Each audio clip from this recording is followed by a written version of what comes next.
When it came to dividing fractions, there was only one rule that we had to remember, and that was that dividing by a fraction is the same as multiplying by the reciprocal.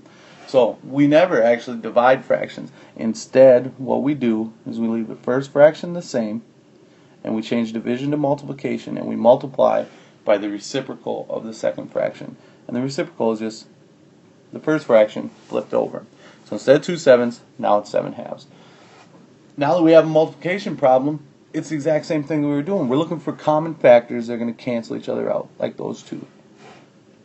Now what we're left with is just 7 over 5.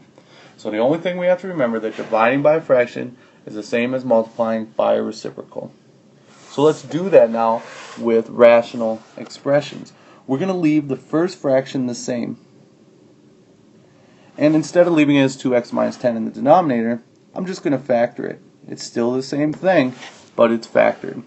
And now instead of dividing by a fraction, I'm going to multiply by the reciprocal. So I'm going to take this fraction and flip it over. When I have that x squared minus 11x plus 30 that's going to be in the numerator, we're going to want to factor that. So we factor that into x and x, minus 5 and minus 6. For the x squared minus 6, that has a common factor of x, and we're left with x minus 6. So we've done a couple steps at once. We rewrote division as multiplying by the reciprocal, and we factored. Now that it's sitting there like that, it's really easy to see which things cancel. And first I see the x minus 5's cancel, and these x minus 6's cancel. Well, there's also these little x's, and those two are going to cancel with each other as well. So the only thing that's left over in the numerator is 7, and in the denominator is 2. So rewrite division as multiplying by the reciprocal, factor it, and then cancel. So let's do one more. 6x squared plus x minus 15 over 4x squared divided by 3x squared plus 5x. Now remember, this 3x squared plus 5x right now is over 1. So we're going to rewrite it as multiplication, and we're also going to factor it. So factor the numerator over here. The denominator is going to stay at 4x squared.